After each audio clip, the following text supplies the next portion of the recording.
Praise the Lord. ஹல்லேலூயா. கர்த்தர் நல்லவர். நம்ம ஏற்கனவே வாசித்த இந்த வார்த்தையை நம்ம திருப்பி வாசிப்போம். 102ஆம் சங்கீதம் வாசிங்க. 102:15. சங்கீதம் 102:15. கர்த்தர் சீயோனை கட்டி தமது மகிமையிலே வெளிப்படுவார். கைகளை வைத்து கர்த்தரை ஸ்தோத்திரம் பண்ணுவோமா? அதனால ஏற்கனவே நான் சொல்லிட்டேன், சீயோன் என்பது தேவன் வாசம் பண்ற இடம். கர்த்தர் சீயோனிலிருந்து உன்னை ஆசீர்வதிப்பார்னு அர்த்தம். அவர் வாசம் பண்ற ஒரு இடம். சீயோன் என்பது தேவனுடைய நகரம் சொல்லலாம். தாவீதின் கோட்டையும் கூட போட்டு, புரியுதா? தாவீது சீயோன் கோட்டையை பிடித்தான் அப்படி. அப்ப அது ஒரு நகரம். இன்னும் சொல்ல போனா சீயோன் என்பது தேவ ஜனங்கள் வாசம் பண்ற ஒரு இடம். தேவ ஜனங்களையும் குறிக்கலாம். அதனால்தான் முந்தின வார்த்தையில 13ல தேவரீர் எழுந்தருளி சீயோனுக்கு இறங்குவீர். அப்ப யாருக்கு இறங்குறார்? நமக்கு இறங்குறார். அப்ப இங்க எதை மீன் பண்றாருன்னா, தேவ ஜனங்களுக்கு கர்த்தர் என்ன செய்வாராம்? அந்த சீயோன், அந்த தேவ ஜனங்களை கர்த்தர் கட்டி அவர்களை என்ன செய்வார்? பில்டப் பண்ணுவார், கட்டி எழுப்புவார். அடுத்தது தமது மகிமையிலே வெளிப்படுவார். இதுக்கு நிறைய அர்த்தம் இருக்குது, புரியுதா? முடிக்கும் போது நான் இன்னொரு அர்த்தத்தையும் நான் சொல்றேன், புரியுதா? கடைசி நாட்கள்ல அந்த சீயோன் என்ற அந்த தேவனுடைய வாசஸ்தலம் கட்டப்படும் போது கர்த்தர் என்ன செய்வார்? அப்போ வெளிப்படுவார். அது முடிக்குமோ நான் சொல்றேன், சரியா? இப்போ இந்த இடத்துல நமக்கு ஆண்டவர் இன்னைக்கு நமக்கு என்ன சொல்றாருன்னா, தேவ ஜனங்களுக்கு கர்த்தர் என்ன செய்வாரா? கட்டி என்ன செய்வார்? தம்முடைய மகிமையை வெளிப்படுத்துவார். அவர் வெளிப்படுவார், புரியுதா? அதான் ஏற்கனவே நான் சொன்னேன். அவர் என்ன செய்ய, யோவான் 2ஆம் அதிகாரத்துல அந்த கானாவூர் கல்யாண வீட்டுல சொல்லுங்க, குறைவை நீக்கி தண்ணியை திராட்சரசமா மாத்தி என்ன செய்ய, இவ்விதமாய் முதலாவது ஒரு அற்புதத்தை செய்து தமது மகிமை என்ன செய்தார் சொல்லுங்க? வெளிப்படுத்தினார். அப்போ இன்னைக்கு 3 காரியத்தை நம்ம பார்க்க போறோம். நான் ஏற்கனவே சொன்னபடி என்னென்ன சொன்னேன் ஞாபகம் இருக்கா உங்களுக்கு? சொல்லுங்க. வீட்டை கட்டுவார் சொல்லுங்க, 2வது அலங்கத்தை கட்டுவார், 3வது ஊழியத்தை கட்டுவார், இல்லைன்னா ஆலயத்தை கட்டுவார். 3 ரொம்ப சுருக்கமா பார்த்து முடிப்போம், சரியா? முதல்ல வீட்டை கட்டுவார். வாசிங்க 1 நாளாகமம் 17ஆம் அதிகாரம் 10ஆம் வசனம். யாராவது வாசிங்க. 1 நாளாகமம் 17ஆம் அதிகாரம் 10ஆம் வசனம். உன் சத்துருக்களை எல்லாம் கீழ்ப்படுத்தினேன், இப்போதும் கர்த்தர் உனக்கு ஒரு வீட்டை கட்டுவார் என்பதை உனக்கு அறிவிக்கிறார். ஆண்டவர் தாவீது இடத்துல தீர்க்கதரிசியாக நாத்தான் அனுப்பி பேசுறார். என்ன சொல்றாரு? உன் சத்துருக்களை எல்லாம் உனக்கு கீழ்ப்படுத்துவேன். 2வது கர்த்தர் உனக்கு ஒரு வீட்டை அப்படின்னு சொல்ல போனா நிலையான ஒரு குடும்பத்தை. பின்னால அதை பார்த்தீங்கன்னா இருக்கு 11:12 பார்த்தீங்கன்னா, உன் புத்திரர்கள் ஒருவனாகி உன் சந்ததியை எழும்ப பண்ணி அவன் ராஜ்யத்தை நிலைப்படுத்துவேன். 12ல அவன் எனக்கு ஒரு ஆலயத்தை கட்டுவான், அவன் சிங்காசனத்தை என்றென்றைக்கும் நிலைக்க பண்ணுவேன். அப்போ உன்னுடைய சந்ததி நிலைத்திருக்கும். அதனால்தான் தாவீதின் சந்ததியில யார் வந்தார் சொல்லுங்க? ஆண்டவராக இயேசு கிறிஸ்து வந்தார். மத்தேயுல 1ஆம் அதிகாரம் 1ஆம் வசனமே ஆபிரகாமின் குமாரனாகிய தாவீதின் குமாரனாகிய இயேசு கிறிஸ்துடைய வம்ச வரலாறு. அப்போ ஆண்டவர் தாவீதுக்கு சொன்னபடி நிறைவேற்றினார். அதே போல இன்னைக்கு உங்களுக்கு சொல்ற அந்த வார்த்தையை கர்த்தர் என்ன செய்வார் சொல்லுங்க? நிறைவேற்றுவார். கர்த்தர் உனக்கு ஒரு வீட்டை என்ன செய்வார் சொல்லுங்க? கட்டுவார். அதுக்கு யார் தடையா இருந்தாலும், உங்க குடும்ப தழைத்திருப்பதற்கு, புரியுதா, நிலைத்திருப்பதற்கு யார் தடையா இருந்தாலும் அதை தடை செய்கிற மக்களை கர்த்தர் விலக்காதான் கொடுக்கு. உன் சத்துருக்கள் என்ன செய்வார் சொல்லுங்க? கீழ்ப்படுத்துவார். என்ன தடை வந்தாலும் சரி, குடும்பத்துக்கு விரோதமா எழுப்புகிற எல்லா தடைகளை கர்த்தர் என்ன செய்வார் சொல்லுங்க? நீக்கி போடுவார். உங்களுக்கு நிலையான வீட்டை என்ன செய்வார் சொல்லுங்க? கர்த்தர் கட்டுவார். இப்போ சங்கீதத்துல 68ஆம் சங்கீதம் ஒரு வசனம் வாசிங்க. 6ஆம் வசனம். யாராவது வாசிங்க. 68ஆம் சங்கீதம் 6ஆம். தம்முடைய பரிசுத்த ஸ்தலத்தில் வாசம் பண்ணுகிற தேவன் அவர் என்ன செய்யறாரா சொல்லுங்க? தனிமையானவர்களுக்கு சொல்லுங்க வீடு வாசல் ஏற்படுத்தி. இப்போ ஒரு சில நேரத்துல கல்யாணம் ஆகாம தனிமையா இருக்கிற அவங்களுக்கு கர்த்தர் என்ன செய்வார்? வீடு வாசல் ஏற்படுத்துறாருன்னு அர்த்தம், குடும்பத்தை ஏற்படுத்துறார். புரியுதா? போன வாரம் அந்த தேவ தூதர்கள் செய்யற பணிவிடையில ஒண்ணு வந்து ஞாபகம் இருக்கு அவங்களுக்கு? கர்த்தர் உனக்காக உன்னோடு கூட எனக்காக என்ன செய்வார்? உன்னோடு கூட தம்முடைய தூதனை அனுப்பி காரியத்தை வாய்க்க போனார். அங்கிருந்து என் பையன் மகன் ஈசாக்கு ஒரு பெண் என்ன செய்வ நீ கொண்டு வருவ. புரியுதா? அப்போ தேவன் எல்லாத்தையும் செய்யறார். புரியுதா? அப்போ தனிமையானவர்களுக்கு வீடு வாசல் ஏற்படுத்தி, புரியுதா, அவர்களை சந்தோஷமா குடியிருக்க செய்கிற கர்த்தர். கைகளை வைத்து கர்த்தரை ஸ்தோத்திரம் பண்ணுவோமா? இப்போ ஒரு வசனத்தை நீங்க வாசி. ரூத்துல பாத்தீங்கன்னா அந்த நகோமி குறித்து ஒரு வார்த்தை இருக்கும். ரூத்துல 1:5 யாரோ ஒருத்தர் வாசிங்க. ரூத் 1:5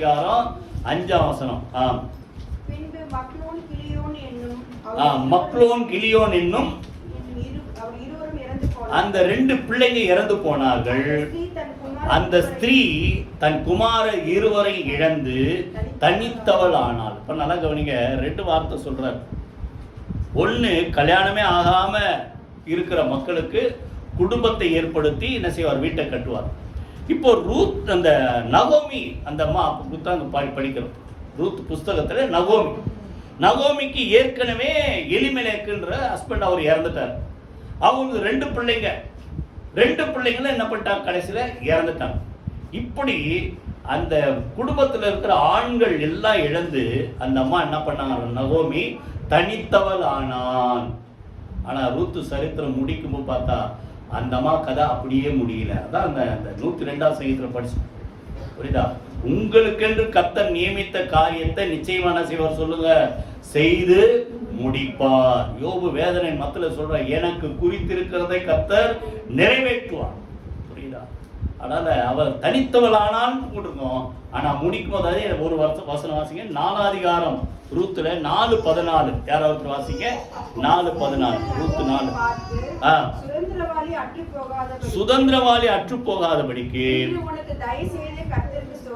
இன்று உனக்கு தயை செய்த கர்த்தருக்கு ஸ்தோத்திரம். நல்லா கவனிங்க, அவன் பேர் இஸ்ரவேலிலே பிரபலமாக கடவது. கவனி. அப்போ சுதந்திரவாளி அற்று போகாத அப்படின்னா என்ன அர்த்தம்? ஆண் வாரிசு இல்ல, தன் கணவன் இறந்தாச்சு. 2 பிள்ளைங்க, 2 பிள்ளைங்களுக்கும் குழந்தை இல்ல. குழந்தை பிறக்க முன்னாடி 2 பிள்ளைங்க இறந்துச்சு. ஒருவேளை அந்த பிள்ளைங்களுக்கு ஒரு பிள்ளை பிறந்துன்னா அந்த குடும்பம், அந்த வம்சம் அப்படி வந்துகிட்டே இருக்கும், ஒரு நம்பிக்கை இருக்கும். இப்படி தொடர்ந்து அந்த என்ன சொல்றது, வாரிசு இல்லாதபடிக்கு, சுதந்திரவாளி இல்லாதபடிக்கு நகோமியுடைய வாழ்க்கையில தனித்தவள் ஆனாள். ஆனா அவளுடைய சரித்திரம் அதோடு முடியல. முடிக்கும் போது சொல்றாரு, சுதந்திரவாளி அற்று போகாதபடிக்கு ஒரு போவாசை கர்த்தர் அந்த குடும்பத்தில் கொண்டு வந்து என்ன செய்தார்? சொல்லுங்க, இணைத்தார். அவன் பேர் பிரபலமாக கடவுள்னா அந்த சந்ததியில வந்தவர் தான் யார்? சொல்லுங்க, போவாஸ்க்கு அப்புறம் ஈசாய்க்கு அப்புறம் தாவீது வம்சத்துல ஆண்டவராகிய இயேசு கிறிஸ்து பிறந்தார். கையில வைத்து கர்த்தரை ஸ்தோத்திரம் பண்ணுவோமா? அப்போ நல்லா கவனிங்க, தனித்தவர்களுக்கு கர்த்தர் என்ன செய்வார்? சொல்லுங்க, வீட்டை கட்டுவார். ஆனா நிஜமா சொல்றேன், கவனிங்க, கர்த்தர் கட்டினாதான் அந்த வீடு நிலைத்திருக்கும். எத்தனை பேர் புரியுது? 127 யாராவது எல்லாரும் தெரிஞ்ச வசனம். அந்த கர்த்தர் 1 கர்த்தர் வீட்டை கட்டாராகில் அதை கட்டுவருடைய பிரயாசம் இவருதான். நீங்க பிரயாசப்பட்டு தான் இருக்கணும். உங்க குடும்பம் கட்டப்படணும், வாழ்க்கை அமையணும்னா நம்ம பிரயாசப்படணும். ஆனா அதை அமைத்து கொடுக்கிறவர், கட்டுகிறவர் யார்? சொல்லுங்க, ஆண்டவர். அவர் இல்லாம நடக்காது. கர்த்தர் கட்டலைனா, புரியுதா, கட்டுகிறோட பிரயாசம் விருதா. கர்த்தர் நகரத்தை காவல்காரர் விழித்திருக்கிறது விருதா. புரியுதா? அப்போ கர்த்தர் வீட்டை கட்டணும். அதுக்காக கர்த்தரே எல்லாம் பார்த்துக்குவார், இஷ்டம் போல இருப்பேன்னா ஒரு நாளும் நடக்காது. யார் கிட்ட இருந்து? கர்த்தர் வீட்டை கட்டுவாரு. அந்த வீட்டை காப்பாத்துற கடமை யார் கிட்ட இருக்கு? சொல்லுங்களேன். நம்ம கையில. ஒரு ஆள் தான் சொல்றீங்க, நம்ம கையில தான் இருக்கு. புத்தியுள்ள ஸ்திரீ, சொல்லுங்க, நீதிமொழிகள் 14:1. புத்தியுள்ள ஸ்திரீ தன் வீட்டை கட்டுகிறாள். முடிஞ்சிச்சா? அதோட முடிஞ்சுதா அந்த வசனம்? சொல்லுங்க. அடுத்தது, புத்தி இல்லாத ஸ்திரீயோ சொல்லுங்க, தன் கைகளினால் அதை இடித்து போடுகிறாள். அப்போ ஆண்டவர் கட்டி வைப்பாரு. எத்தனை பேர் புரியுது? அந்த குடும்பத்தை காப்பாற்றுற பொறுப்பு யார் கையில இருக்குது? சொல்லுங்க. வாய் இப்ப சொல்ல மாட்டீங்களா? வாயை திறக்க மாட்டேன். சொல்லுங்க, யார்கிட்ட இருக்குது? என்கிட்ட தான் இருக்கு. சொல்லுங்க, என்கிட்ட தான் இருக்குது. புத்தியுள்ள ஸ்திரீ வீட்டை கட்டுறா. கர்த்தர் தான் உதவி செய்து கட்டி என்ன செய்யறார்? குடும்பத்தை அமைத்து கொடுக்கிறார். அப்போ அந்த புத்தி இல்லாத ஸ்திரீ கட்டப்பட்ட வீட்டை என்ன பண்றா? தரமட்டம் வாய்க்கிறா, குடும்பத்தை கலக்கிறா. அப்போ உடனே நீங்க நினைக்கலாம், இது ஸ்திரீக்கு தான் சொல்றாரு, புருஷருக்கு இல்லைன்னு. ஸ்திரீக்கும் உண்டு, சொல்லுங்க வாயை திறந்து, ஸ்திரீக்கும் உண்டு, புருஷருக்கும் உண்டு. புரியுதா? எங்க என்ன சொல்றாரு மத்தேயு 7 அதிகாரத்துல? சொல்லுங்க, நான் சொன்ன இந்த வார்த்தை 24 இருந்து படிச்சு பாருங்க. 7 அதிகாரம் 24 இருந்து 27 வரைக்கும். நான் சொன்ன இந்த வார்த்தையின்படி செய்கிறவன் எவனோ அவனை கண்மலையின் மேல் அஸ்திவாரம் போட்டு தன் வீட்டை கட்டின புத்தியுள்ள புருஷனுக்கு ஒப்பிடுவேன். அப்போ பெருமழை வந்தது, காற்று அடித்தது, அந்த வீட்டின் மேல மோதினது, ஆனால் அந்த வீடு நிலைத்திருந்தது. ஏன்னா அந்த வீடு எது மேல கட்டப்பட்டது? கண்மலையின் மேல் கட்டப்பட்ட. 2 பேருக்கும் பொறுப்பு, புருஷனுக்கும் பொறுப்பு. ஆயத்தர் சொல்லுங்களேன், புருஷனுக்கும் பொறுப்பு சொல்லுங்க, மனைவிக்கும் பொறுப்பு. கர்த்தர் வீட்டை கட்டுவாரு, ஆனா வீட்டை காப்பாத்துற பொறுப்பு யார் கையில இருக்குது? 2 பேருக்கு. 2 பேர்ல யார் அசட்டையா இருந்தாலும் பிரச்சனை தான். புரியுதா? 2 பேர் என்ன பண்ணோம்? விட்டு கொடுத்து போனோம். புத்தியா ஞானமா இருக்கும். அந்த ஞானத்தை குறித்து வீட்டை ஆண்டவர் கட்டுறாரு. அந்த வீட்டுல அழகா ஆசீர்வாதமா இருக்கணும்னா என்ன கவனிங்க. நீதிமொழிகள்ல இன்னொரு வசனம் வாசிங்க. நீதிமொழிகள் 24 அதிகாரம் 3-4. யாரோ ஒருத்தர் வாசிங்க. நீதிமொழிகள் 24:3-4. நல்ல கவனி. வீடு ஞானத்தினாலே கட்டப்பட்டு. ஞானன்றவர் யாரு? ஆண்டவராக இயேசு. அந்த ஞானம் உங்களுக்குள்ள இருந்தா உங்களுக்கு கர்த்தர் என்ன செய்வார்? எல்லாத்தையும் கரெக்டா செய்து முடிப்பார். புரியுதா? நீங்க ஞானமா நடப்பீங்க. அப்ப வீட்டை எப்படி கட்டுறாரா? ஞானத்தினாலே கட்டி விவேகத்தினாலே நிலைத்து நிறுத்துகிறார். அப்ப கட்டப்பட்ட வீடு நிலைத்திருக்கணும்ல. சொல்லுங்க, எத்தனை பேர் புரியுது? உங்க குடும்பம் ஆண்டவர் அமைச்சு கொடுத்தார். கணவன் மனைவி பிள்ளைங்க இப்படிதான் வருது. அந்த குடும்பம் நிலைத்திருக்கணும்னா சொல்லுங்க என்ன வேணும்? திருப்பி வாசிங்க. விவேகத்தினாலே. சொல்லுங்களேன், படிங்க. நீங்க செய்து படிங்கள, எடுக்கலாம். நான் சொல்றதை திருப்பி சொல்லுங்களேன். விவேகத்தினாலே நிலை நிறுத்தப்படும். உங்க குடும்பம் நிலைத்திருக்கணும்னா என்ன வேணும்? சொல்லுங்க. விவேகம் வேணும், ஞானம் வேணும். புரியுதா? எதை எப்படி செய்யணும் புரியுதா? ஒரு பொறுமை வேணும். அடுத்து சொல்றாரு அறிவினாலே. 4ஆம் வசனம் வாசிங்க. அறிவினாலே அறைகளில் அருமையும் இனிமையுமான சகலவித பொருள்களும் நிறைந்திருக்கும். இப்ப நிறைஞ்சிருக்கிற வீடா இருக்கணுமா? வெறுமையான வீடா இருக்கணுமா? வெறுமையான வீடு ரொம்ப டேஞ்சரு. புரியுதா? ஏன்? வெறுமையான வீட்டுல எல்லாம் வந்து புகும். உங்க குடும்பம் வந்து எல்லாத்துலயும் நிலைத்திருக்கணும், நிறைந்திருக்கணும்னா என்ன வேணும்? சொல்லுங்க. அறிவு. இதெல்லாம் ஆண்டவர் கொடுக்கிறார். கொடுக்கறத யூஸ் பண்ணி காப்பாத்திக்கணும். எத்தனை பேர் புரியுது? புரியுதா? கர்த்தர் வீட்டை கட்டுறாருங்க. தனித்தவர்களுக்கு வீடு வாசல் ஏற்படுத்துற, குடும்பத்தை உண்டாக்குறார். புரியுதா? ஒருவேளை அந்த என்ன சொல்றது, வாழ்க்கையில போராட்டங்கள் நிமித்தம் அந்த அம்மா நகோமி தனித்தவள் ஆனா கூட அதோட அந்த அம்மா வாழ்க்கையை முடிக்கல. திருப்பி சுதந்திரவாளியை கொடுத்து அந்த அம்மா குடும்பத்தை கர்த்தர் கட்டி அந்த வம்சத்துல யாரை கொண்டு வராரு? ஆண்டவராக இயேசுவை கொண்டு வராரு. எவ்வளவு மேன்மைப்படுத்துறாரு பாருங்க. அப்ப கர்த்தர் உங்களுக்காக எல்லாம் கட்டி செய்வாரு. ஆனா அதை காப்பாத்துற பொறுப்பு யார் கையில் இருக்கு? வாயத்திர சொல்லுங்க. நமக்கு புத்தி உள்ள இருந்தா வீட்டை காப்பாத்து. அறிவு வேணும். அடுத்து என்ன சொல்றாரு? ஞானம் வேணும், விவேகம் வேணும். இதெல்லாம் 3 யோசிச்சு பாருங்க. குடும்பம் நிலைத்து இருக்கணும், அருமையா இருக்கணும். அப்படித்தானே கொடுத்த அருமையும் எப்படிப்பட்ட பொருளாம்? அருமையும் இனிமை. இனிமை. வீடு சந்தோஷமா இருக்கணும்னா நம்ம கையில தான் இருக்குது. கைகளை வீதி கத்துற சூத்திரம் போனோம். புரியுதா? அதனால வீட்டை கர்த்தர் கட்டுறாரு. ஆனா அதை காப்பாத்துற கடமை யார் கையில்? சொல்லுங்க. நம்ம கையில். 2வது எதை கட்டுறதுன்னு சொன்ன? அலங்கத்தை கட்டுகிறார். சங்கீதம் 51:8. சாரி 8 இல்ல 18. 51:18 வாசிங்க. நல்லா கவனிங்க. இங்கே அந்த சீயோன் தான் சொல்றாரு. சீயோனுக்கு மது பிரியத்தின்படி நன்மை செய்யும், எருசலேமின் மதில்களை கட்டுவீராக. கைகளை வைத்து கர்த்தரை ஸ்தோத்திரம் பண்ணுங்க. அப்ப திருப்பி சீயோன் தான் சொல்ற. தேவ ஜனங்கள் நன்மை செய்யறார். என்ன செய்யறாரா? அந்த எருசலேம் அவங்க வாசம் பண்ற அந்த இடத்துல எதை கட்டணும்? சொல்லுங்க. மதிலை கட்டுவீராக. கைகளை வைத்து கர்த்தரை ஸ்தோத்திரம் பண்ணணும். அப்போ உங்க வீடு பாதுகாக்கப்படணும்னா என்ன வேணும்? சொல்லுங்க. மதில் வேணும். உணர்ந்த பாட்டில் அருமையான தேவ ஜனங்களை குறித்து சொல்றார். எப்படிப்பட்ட வீடு? தோட்டமா? வாசனை வீசுகிற தோட்டம், கனி நிறைந்த தோட்டம், நீரோட்டம் நிறைந்த தோட்டம். எல்லாத்துக்கும் மேல சொல்லுங்க, அது என்ன செய்யறாராம்? வேலி அடைக்கப்பட்ட தோட்டம். கைகளை வீட்டுக்கிற சோத்திரமானங்க. புரியுதாப்போ? உங்க குடும்பம் ஒரு தோட்டம், கனி கொடுக்குற தோட்டம், வாசனை வீசுற தோட்டம். நல்ல வாசனை வரணும், உங்க குடும்பத்தை பத்தி நல்ல செய்தி வரணும், நல்ல பேர் வரணும். இதெல்லாம் வரணும்னா அந்த தோட்டத்தை ஆண்டவர் என்ன செய்யறார் சொல்லுங்க? வேலி அடைக்கிறார். கைகளை வீட்டுக்கிற சோத்திரமானங்க. புரியுதா? அப்போ இந்த எருசலேமை, அந்த சீயோன் தேவ ஜனங்கள் இருக்கிற வீட்டை, இந்த குடும்பத்தை கர்த்தர் என்ன செய்யறாராம்? மதிலை கட்டி கர்த்தர் பாதுகாக்கிறார். கைகளை வைத்து கர்த்தர் சோத்திரம் பண்ணும். புரியுதா? மதில் சொல்லுங்க, எதுக்கு? அலங்கம்னா மதில். மதில் எதுக்கு? பாதுகாப்பு. மதில் என்ன அர்த்தம்? நிறைய பேர் சொல்லுவாங்க, அந்த மதில் பாதுகாப்புனா நீ டெய்லி ஜெபம். எத்தனை பேர் கேள்விப்படுங்க இந்த ஒரு வார்த்தை? குடும்ப ஜெபம் இல்லாத வீடு பார்த்து கேட்டீங்களா இல்லையா? கூரை இல்லாத வீடு எல்லாம் வந்து விழும். அப்போ உங்க குடும்பம் பாதுகாக்கப்படணும், உங்க குடும்பத்துல சந்தோஷம் நிறைந்திருக்கணும், சமாதானமா நீங்க நல்லா இருக்கணும்னா டெய்லி குடும்பத்துல கணவன் மனைவியோ பிள்ளைங்களோ எல்லாம் சேர்ந்து என்ன செய்யுங்க? டெய்லி ஜெபம் பண்ணுங்க. புரியுதா? அப்போ கர்த்தர் குடும்பத்தை பாதுகாக்கிறார். ஆனா நம்ம கையில பொறுப்பு. சொல்லுங்க, நம்ம டெய்லி என்ன செய்யணும்? குடும்பத்துக்காக சொல்லுங்க, வாயை திறந்து ஜெபம் பண்ணணும். மதுல கட்டுற 147 சங்கீதத்துல அதே வார்த்தை இருக்கும் பாருங்க. 2ஆம் வசனம் யாராவது வாசிங்க. 147:2.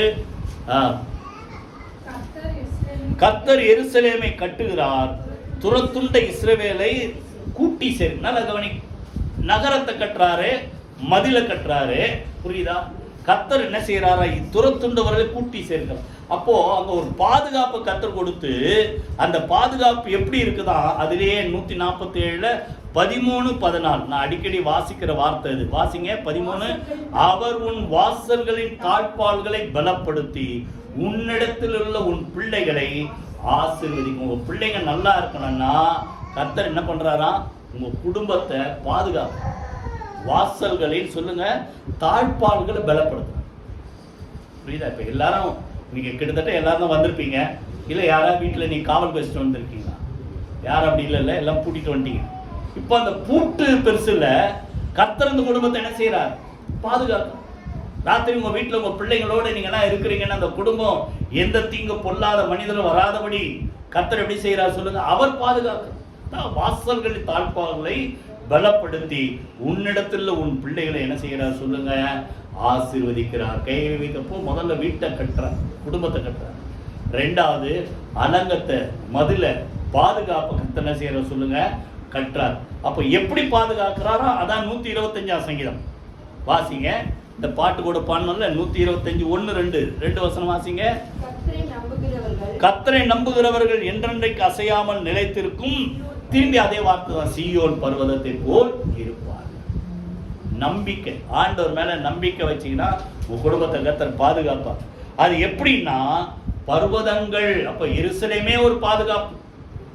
எருசலேமை சுத்தி என்ன செய்யறாரா? ஒரு அரண் போல எதை வச்சிருக்கிறாரு? மலைகள், பர்வதங்கள்னா சொல்லுங்க, மலைகள் எருசலேமை சுற்றி இருந்து பாதுகாக்கிறது போல கர்த்தர் என்ன செய்யறாராம்? இது முதல் என்றென்றைக்கும் சொல்லுங்க, தம்முடைய ஜனத்தை சுற்றிலும் இருக்கிறார். கைகளை வைத்து கர்த்தர் ஸ்தோத்திரம் பண்ணுவோம். அப்போ ஒரு சிட்டி எருசலேம், அந்த நகரத்துக்கு இயற்கையாகவே ஆண்டவர் அமைத்திருக்கிறார். அதை சுத்தி மலைகள். இந்திய தேசத்துல பாத்தீங்கன்னா நீங்க அந்த சைட்ல பாகிஸ்தானுக்கு இந்த பக்கம், இந்த பக்கத்தை சைனா, முக்கியமா சைனா எது பாதுகாப்பா இருக்குது? ஹிமாலயாஸ், இமயமலை பாதுகாப்பா இருக்கு. அத போல உங்க குடும்பத்துக்கு சொல்லுங்க, அந்த மலைகள் பாதுகாப்பு எருசலேமுக்கு இருக்கிற மாதிரி உங்க குடும்பத்தை கர்த்தர் சொல்றாரு, நானே என்ன செய்வேனே, என்ன செய்வார் சொல்லுங்க? அதற்கு சுற்றிலும், தம்முடைய ஜனத்தை சுற்றிலும் கர்த்தர் இருக்கிறார். கையில வைத்து கர்த்தர் ஸ்தோத்திரம் சொல்றார். மதில்னா ஒரு கர்த்தர் பாதுகாப்பு. சகரியா 2ஆம் அதிகாரம் 4ஆம் வசனம் 5ஆம் வசனம் யாராவது வாசிங்க. சகரியா 2ஆம் அதிகாரம் யாராவது வாசிங்க. 4ஆம் வசனம். நீ ஓடி இந்த வாலிபனிடத்தில் சொல்ல வேண்டியது என்னவென்றால், எருசலேம் தன் நடுவிலே கூடும் மனுஷரின் திரளினாலும் மிருக ஜீவன் திரளினாலும் மதிலில்லாத பட்டணங்கள் போல வாசஸ்தலமாகும். நல்லா கவனிங்க, மதிலில்லாத ஒரு பட்டணம் போல திரளான ஜனங்க வந்து கூடுவாங்களாம். ஆக்சுவலா இது எப்போ எழுதப்பட்டது புரியுதா? நேபுகாத்நேச்சார் காலத்துல எருசலேம் ஆலயத்தை இடித்தார்கள், மதிலை இடித்தார்கள், புரியுதா? அதுக்கப்புறம் எல்லாரும் சிறை கைதியா கொண்டு போகப்பட்டார்கள். அதற்கு பிறகு அந்த பாழ்கடிப்பு வருஷங்கள் நிறைவேறின பிறகு 70 வருஷத்துக்கு அப்புறம் திருப்பி கொஞ்சம் கொஞ்சமா வந்து கூடுறாங்க. அப்போ கூடும்போது நிறைய பேர் கூடிட்டாங்க. ஆனா அங்க என்ன இல்லை, பாதுகாப்பு இல்லை. அந்த அலங்கம் தான் சுவர், மதில் சுவர் இல்லை. இப்போ சொல்றாரு ஆண்டவர், அப்படி இருந்தா கூட 5ஆம் வசனம் இப்போ வாசிங்க, நான் அதற்கு சுற்றிலும் அக்கினி மதிலாய் இருந்து கைகளை வைத்து கர்த்தருக்கு ஸ்தோத்திரம் பண்ணுவோமா. இப்போ நல்லா கவனிங்க, ஒரு என்ன சொல்றது, நேபுகாத்நேச்சார் அந்த பாபிலோன் ராஜ்யம் எதை இடிச்சது? கல் மதிலை இடிச்சது. ஆனா ஆண்டவர் சொல்றாரு, அந்த கல் மதில் இல்லாம நீங்க மதில் இல்லாத ஒரு பட்டணம் போல நீங்க இருந்தாலும் நானே அதற்கு சுற்றிலும் கற்சுவர் அல்ல. சொல்லுங்க, எப்படிப்பட்ட சுவர்? அக்கினி மதிலாய் இருந்து கைகளை வைத்து கர்த்தருக்கு ஸ்தோத்திரம் பண்ணுவோமா. அக்கினி மதிலாய் இருந்து அதன் நடுவிலே மகிமையாயிருப்பேன். கைகளை வைத்து கர்த்தருக்கு ஸ்தோத்திரம் பண்ணுவோம். அப்போ நல்லா கவனிங்க, வீட்டை கட்டுறார். 2வது சொல்லுங்க, அலங்கம் மதில கர்த்தர் உங்க குடும்பத்தை பாதுகாக்கிறதே, நானே அதற்கு சுற்றிலும். புரியுதா? அப்ப அந்த அந்த மதுல கூட சுவரை என்ன பண்ணிட்டான், ஒரு ராஜா வந்து இடிச்சிட்டார். ஆனா ஆண்டவரே ஒரு பாதுகாப்பு அக்கினியை சுத்தி வச்சிருக்காருன்னா அதை மீறி யாரா வர முடியுமா? புரியுதா? அது யாருக்கு தெரியுது? பிசாசுக்கு தெரியுது.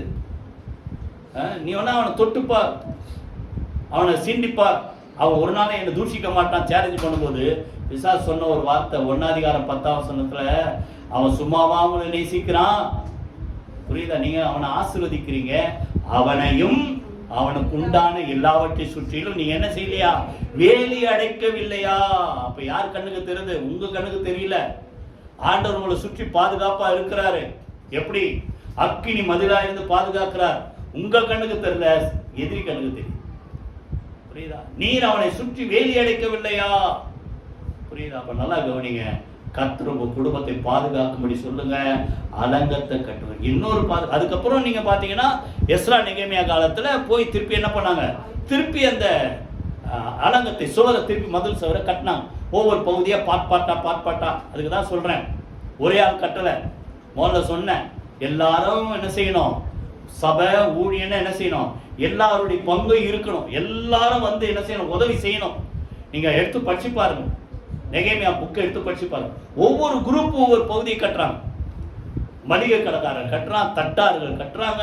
புரியுதா? அதை போல விதவிதமான குடும்பத்து பேர்னார் எல்லாம் வந்து என்ன செய்தாங்க, சேர்ந்து வந்து அந்த மதிலை கட்டுறாங்க.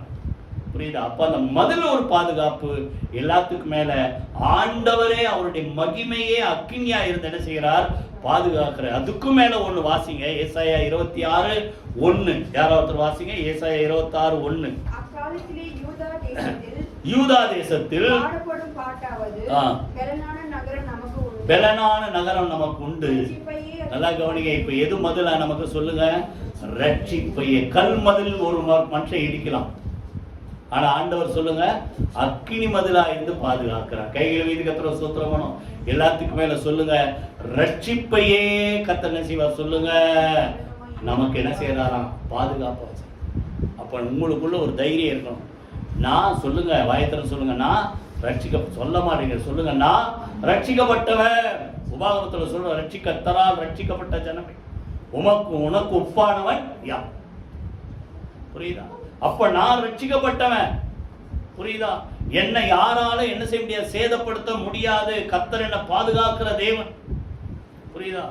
ஆண்டவர் நமக்கு என்ன செய்யற சொல்லுங்க, அந்த ரட்சிப்பையே ஒரு பாதுகாப்பாக கர்த்தர் வைத்திருக்கிறார். கையிலே வைத்து கர்த்தர் ஸ்தோத்திரம் பண்ணுவோமா. கர்த்தர் நல்லவர். அது எல்லாத்துக்கும் கடைசியா 3வது என்ன சொல்லுங்க, ஆலயத்தை கட்டுவார். 78ஆம் சங்கீதம் வாசிங்க, 78ஆம் சங்கீதம் 69வது வசனம். 78-69. தம்முடைய பரிசுத்த ஸ்தலத்தை மலைகளைப் போலவும் என்றென்றைக்கு நிற்கும்படி தாம் அஸ்திபாரப்படுத்தின பூமியை போலவும் கட்டினார். பரிசுத்த ஸ்தலத்தை கட்டினார். இப்ப நல்லா கவனிங்க, எதை கட்டுறார் சொல்லுங்க? ஆலயத்தை கர்த்தர் கட்டு. ஆகாய தீர்க்கதரிசன புக்கில் பார்த்தீங்கன்னா கட்டப்பட்டது. எஸ்ரா காலத்தில் பார்த்தீங்கன்னா ஆலயத்தை அவர்கள் எல்லாரும் சேர்ந்து என்ன செய்தாங்க? கட்டி முடித்தார்கள். புரியுதா? இப்போ புதிய ஏற்பாடுல ஆண்டவர் என்ன சொல்றாரு? மத்தேயு 16 அதிகாரம் 16ல இருந்து யாராவது வாசிங்க. மத்தேயு 16 அதிகாரம் 16ல இருந்து யாராவது வாசிங்க. சீமோன் பிரதியுத்தரமாக, நீர் ஜீவனுள்ள தேவனுடைய குமாரனாகிய இயேசுவை குறித்து அவர் சொல்றான், ஆண்டவரே நீர் ஜீவனுள்ள தேவனுடைய குமாரனாகிய கிறிஸ்து என்று நான் அறிந்திருக்கிறேன். இயேசு அவனை நோக்கி, யோனாவின் குமாரனாகிய சீமோனே, நீ பாக்கியவான், மாம்சமும் ரத்தமும் இதை உனக்கு வெளிப்படுத்தவில்லை, பரலோகத்தில் இருக்கிற என் பிதாவே இதை உனக்கு அதாவது நல்லா கவனிங்க, ஒரு சத்தியம் உண்டு. இயேசு கிறிஸ்து தான் ஜீவனுள்ள தேவனுடைய குமாரனாகிய கிறிஸ்து. இந்த சத்தியத்தை அறிந்தவர்கள், புரியுதா, என்ன செய்வார்கள் சொல்லுங்க? அந்த சத்தியத்தின் மேல ஆண்டவர் சபையை 18 இப்போ வாசிங்க 18ஆம் வசனம். மேலும் நான் உனக்கு சொல்லுகிறேன், நீ பேதுருவாய் இருக்கிறாய், இந்த கல்லின் மேல் என் சபையை கட்டுவேன், பாதாளத்தின் வாசல்கள் அதை மேற்கொள்ளுவதில்லை. கைகளை வைத்து கர்த்தரை ஸ்தோத்திரம் பண்ணுவோமா? புரியுதா? அப்ப நல்லா கவனிங்க, கர்த்தர் என்ன செய்கிறார் சொல்லுங்க? அவர் மேல இயேசுதான் கிறிஸ்து, இயேசுதான் தேவனுடைய குமாரன், இயேசுதான் நம்முடைய பாவங்களை போக்குவதற்காக இந்த உலகத்துல ஜீவ பலியா அனுப்பப்பட்ட ஆண்டவருடைய குமாரன். இதை அறிந்தவர்கள் அந்த சத்தியத்தின் மேல கர்த்தர் என்ன செய்கிறார் சொல்லுங்க? சபையை கட்டுகிறார். கையில வைத்து கர்த்தரை ஸ்தோத்திரம் பண்ணுவோமா? இப்ப கவனிங்க, சாலமோன் காலத்துல ஆலயத்தை கட்டுறார். புரியுதா? சாலமோன் காலத்துல 1 ராஜாக்கள் 6 அதிகாரம் 1 வசனத்தை யாராவது வாசிங்க. 1 ராஜாக்கள் 6:1. புறப்பட்ட 480ஆம் வருஷத்திலும் சாலமோன் இஸ்ரவேல் மேல் ராஜாவான 4ஆம் வருஷம் சீப் மாதமாகிய 2ஆம் மாதத்திலும், சாலமோன் ராஜாவான 4ஆம் வருஷம் சீப் மாதமாகிய 2ஆம் மாசத்துல அவன் கர்த்தரின் ஆலயத்தை என்ன செய்யறான்? கட்டத் தொடங்கினான். எப்படி முடிச்சாரு பாருங்க. முடிக்கும்போது சொல்றாரு, 4ஆம் வருஷம் சீப் மாதத்துல ஆரம்பிச்சு 11ஆம் கடைசி வசனம் 11ஆம் வருஷம் பூல் என்னும் 8ஆம் மாதத்திலே அந்த ஆலயம் முழுதும் சகல சட்ட திட்டத்தின்படியே ஒரு பங்கும் குறையில்லாமல் கட்டி தீர்ந்தது. இப்போ நல்லா 7 வருஷம் கட்டியிருக்காரு தேவனுடைய ஆலயத்தை சாலமன். அதுக்கு முன்னாடி ஆசரிப்பு கூடாரம், திரைகள் நடுவில் தேவனுடைய உடன்படிக்கை பெட்டி இருந்தது. ஆண்டவர் தாவீதுக்கு ஆசை இருக்குது, நிறைய பொருள் எல்லாம் சேகரித்து நான் உங்களுக்கு எப்படியாவது ஆலயத்தை கட்டணும் அப்படின் போது அப்பதான் சொல்றாரு ஆண்டவர், நீ எனக்கு ஆலயத்தை கட்டணும்னு உனக்கு ஆசை இருக்குது, நீ ஆலயத்தை கட்டுறதுக்கு எல்லாம் சேர்த்து வச்சு ரெடியா இருக்கிற, ஆனா நீ கட்ட மாட்ட, உனக்கு ஒரு குடும்பத்தை நான் ஏற்படுத்தி உனக்கு ஒரு பிள்ளையை நான் பிறக்க வைப்பேன், அந்த பிள்ளை ஆலயத்தை கட்டுவான். அப்போ ஆலயத்தை கட்டணுன்ற வாஞ்சை இருந்த ஒரு மனுஷனை பார்த்து ஆண்டவர் சொல்றாரு, நீ ஆலயத்தை கட்டணுன்ற வாசை உனக்கு இருந்ததால உனக்கு நான் என்ன செய்வேன் சொல்லுங்க? வீட்டை கட்டுவேன். புரியுதா? அந்த பிள்ளைதான் சாலமோன் என்ன செய்யறார்? ஆலயத்தை கட்டுறார். 7 வருஷம் கட்டுறார். இதை கட்டும் போது என்ன நடக்குது? அதிலேயே 6ஆம் அதிகாரம் 7ஆம் வசனம் யாராவது வாசிங்க. ஆலயம் கட்டப்படுகையில் அது பனி தீர்ந்து கொண்டு வரப்பட்ட கற்களாலே கட்டப்பட்டது. ஆகையால் அது கட்டப்படுகிற போது சுத்திகள், வாட்சிகள் முதலான எந்த இருப்பு ஆயுதங்களின் சத்தமும் அதிலே கேட்கப்படவில்லை. எப்படி கட்டுறாரா சொல்லுங்க? சத்தம் இல்லாம சொல்லுங்க, வாய் திறந்து. சத்தம் இல்லாம கட்டி முடிச்சார்.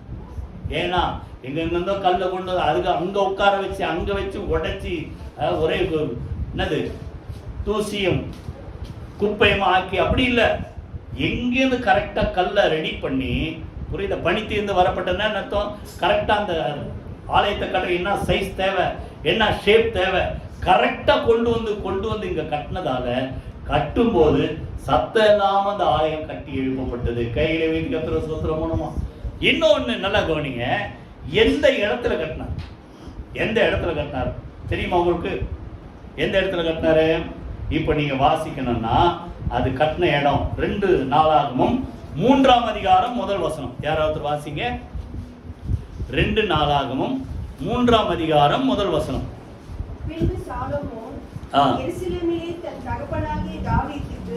தாவீதுக்கு காண்பிக்கப்பட்ட ஒரு இடம். அது என்ன இடம்? மோரியா என்னும் மலையில் எபூசியனாகிய ஓர்னானின் களம் என்னும் தாவீது குறித்து வைத்த ஸ்தலத்திலே கர்த்தருடைய ஆலயத்தை கட்டத் தொடங்கினான். கைகளை வைத்து கர்த்தர் சூத்திரம். அப்ப எந்த இடத்துல கட்டுறாரு சொல்லுங்க? மோரியா என்னும் மலையில. அடுத்தது தாவீதுக்கு காண்பிக்கப்பட்ட குறிக்கப்பட்ட ஒரு இடத்துல. புரியுதா? அது எந்த இடம்? ஓர்னானின் களம். இது எங்க இருக்குது? யாருக்கு ஞாபகம் இருக்கா? எங்க இருக்குது? 2 சாமுவேல் புக்ல கவுண்ட் பண்ண சொல்றாரு தாவீது. கவுண்ட் பண்ண சொல்லும்போது 24 அதிகாரத்துல கவுண்ட் பண்ண சொல்லும்போது ஆண்டவர் பிரிய இல்லாதால வாதை அனுப்புறார். தேவதூதனை அனுப்பி கொள்ளை நோய் மாதிரி சங்கார தூதனை அனுப்பி ஜனங்களை அழிக்கப்படுகிறார்கள். அப்போ தீர்க்கதரிசி வந்து சொல்ற, சீக்கிரமா போய் தேவனுக்கு என்ன செய், பலி செலுத்தின உடனே அந்த ஓர்னான் குறிக்குது பாருங்க. 24 அதிகாரத்துல 2 சாமுவேல். புரியுதா? ஓர்னான் கிட்ட ஒரு களத்தை வாங்கி அந்த களத்துல ஒரு பலிபீடத்தை கட்டி என்ன செய்யறாரு சொல்லுங்க? அந்த தேவனுக்கு பலி செலுத்தின உடனே கர்த்தர் என்ன செய்தாரா? சங்கார தூதனை நிறுத்த சொல்லிட்டார். அப்பதான் அங்க ஒரு தீர்மானம் பண்றாரு, கர்த்தருடைய ஸ்தலம் இருக்கும் இடம் இதுவே. 1 நாளாகமத்துல கூட அந்த வார்த்தை, அந்த 21, 28 யாரும் ஒருத்தர் வாசிங்க. 21 1 நாளாகமம் 21, 28 வாசிங்க.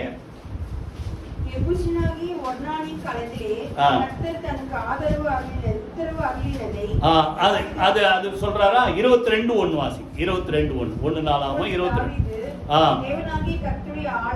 கர்த்தருடைய ஆலயம் இருக்கும் ஸ்தலம் இதுவே, இஸ்ரவேல் பலியிடும் சர்வாங்க தகன பலிபீடம் இருக்கும் அங்கே தாவீதுக்கு ஆண்டவர் சொல்றாரு, இந்த இடத்துல தான் ஆலயத்தை கட்டணும். இப்ப இன்னொன்னு மோரியா மலை. எங்க ஆலயத்தை கட்டினார் சொல்லுங்க? யாருக்கா ஞாபகம்? மோரியா மலை எங்க இருக்கு? ஆபிரகாம் சொல்லுங்க. ஈசாக்க பலி செலுத்துறதுக்கு ஆண்டவர் கூப்பிடுறாரு. ஆதியாகமம் 22 அதிகாரம். இது 1 நாளாகமம் 22. ஆதியாகமம் 22 அதிகாரத்துல 1 2 வசனத்தை வாசிங்க. ஆபிரகாமை நோக்கி கூப்பிடுறாரு. ஆபிரகாம்னு இதோ அடியன்னு நீ என்ன பண்ண, உன்னுடைய ஏகசுதன் நேசகுமாரனாகிய ஈசாக்கை நான் காண்பிக்கிற இந்த மோரியா மலை மேல அந்த ஸ்தலத்துல என்ன செய், சர்வாங்க தகன பலியிடு அப்படின்னு அந்த பலி செலுத்தல. ஆனா யாரு? ஈசாக்கு பதில் ஆண்டவர் அந்த ஆட்டுக்கடாவை கொண்டு வந்து என்ன செய்தார்? காண்பித்தார். ஆட்டுக்கடாவை கொண்டு வந்து என்ன செய்தார்கள்? பலி செலுத்தினார்கள். அந்த இடத்துல தான், மோரியா மலையில தான் சொல்லுங்க, சாலமோன் ஆலயத்தை கட்டி முடித்தார். கையில வீதிகத்துல பாருங்க, எல்லாம் எப்படி கரெக்டா எந்த இடத்துல என்ன செய்யணும், எப்ப செய்யணும் கர்த்தர் குறித்து வைத்திருக்கிறார். அதே போல உங்களுக்கென்று நல்லா ஜெபம் பண்ணுங்க. உங்களுக்கென்று ஆண்டவர் என்ன நியமித்திருக்கிறாரோ அந்த ஊழியத்தை செய்வதற்கு தேவையான கிருபையை கர்த்தர் உங்களுக்கு தருவார். கையில வீட்டு கர்த்தர் சுத்திரம் பண்ணுமா? எல்லாத்துக்கும் மேல ஆலயத்தை கட்டுறாரு. வருங்காலத்துல இன்னொரு ஆலயம் கட்டப்படும். அதான் நம்ம முதல்ல ஆரம்பிக்க சொன்னேன். புரியுதா? எருசலேமிலே தேவனுடைய ஆலயம் சொல்லுங்க கட்டப்படும். அப்போ ராஜா வந்து மகிமையில என்ன செய்வார்? வெளிப்படுவார். அப்பதான் அந்த உலகத்துக்கு ஒரு முடிவு உண்டாகும். ஆண்டவருடைய வருகை இருக்கும். புரியுதா? இப்போ வாசிங்க கடைசியா அந்த வார்த்தை வாசித்து முடிப்போம். ஏசாயா 2 அதிகாரம் 2 3 2 வசனத்தை வாசிங்க. ஏசாயா 2 அதிகாரம் கடைசி சொல்ற கவனிக்கிறீங்களா? ஆண்டவர் வர்ற நாட்கள்ல கடைசி நாட்களில் கர்த்தருடைய ஆலயமாகிய பர்வதங்களின் கொடுமுடியிலே ஸ்தாபிக்கப்பட்டு மலைகளுக்கு மேலாய் உயர்த்தப்படும். எல்லா ஜாதிகளும் அதற்கு ஓடி வருவார்கள். திரளான ஜனங்கள் புறப்பட்டு வந்து நாம் கர்த்தரின் பர்வதத்திற்கும் யாக்கோபின் தேவனுடைய ஆலயத்துக்கும் போவோம் வாருங்கள். அவர் தமது வழிகளை நமக்கு போதிப்பார், நாம் அவர் பாதைகளில் நடப்போம் என்பார்கள். ஏனெனில் சீயோனிலிருந்து வேதமும் எருசலேமிலிருந்து கர்த்தரின் வசனம். திரும்பி அந்த வார்த்தை, சீயோனிலிருந்து வேதமும் எருசலேமிலிருந்து கர்த்தருடைய வசனமும் வெளிப்படும். கைகளை வைத்து கர்த்தரை ஸ்தோத்திரம் பண்ணுங்க. புரியுதா? சாலமோன் கட்டின ஆலயத்தை என்ன செஞ்சாங்க? இடிச்சு தரமாட்டமாக்கிட்டாங்க. ஆனா கடைசி நாட்கள்ல அதே எருசலேம்ல தேவனுடைய ஆலயம் கட்டப்படும். அப்பொழுது கர்த்தர் தம்முடைய மகிமையில வெளிப்படுவார். எல்லா ஜனங்களும் அந்த ஆலயத்தை தேடி என்ன செய்வார்கள்? வருவார்கள். எல்லாரும் எழுந்து கர்த்தரை ஸ்தோத்திரம் பண்ணி ஜெபம் பண்ணி முடிப்போம். கர்த்தர் சீயோனை கட்டி தமது மகிமையிலே வெளிப்படுவார். 3 காரியம் நம்ம பார்த்தோம். சொல்லுங்க, வாயத்தன்னு சொல்லுங்க.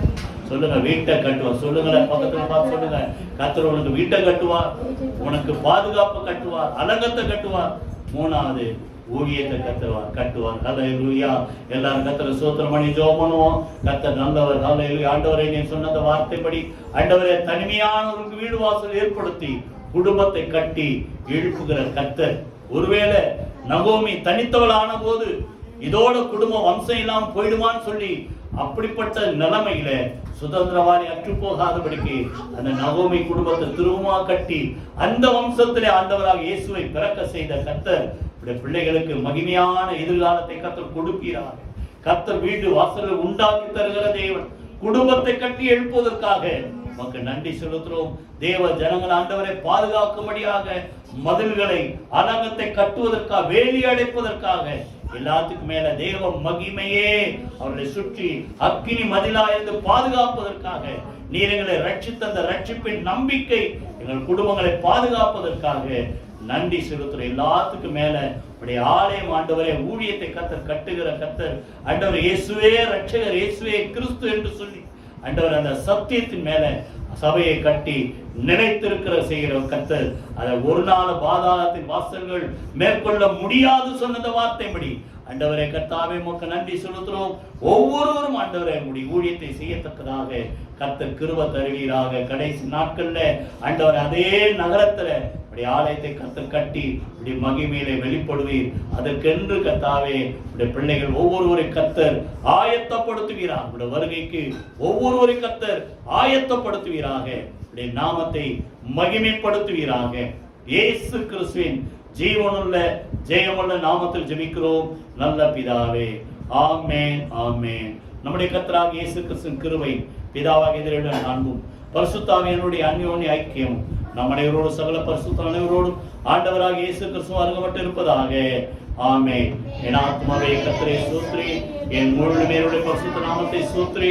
என் ஆத்மாவே கர்த்தரை ஸ்தோத்திரி, அவர் செய்த சகல உபகாரங்களை மறவாதே. ஆமென், ஆமென், ஆமென். God bless you.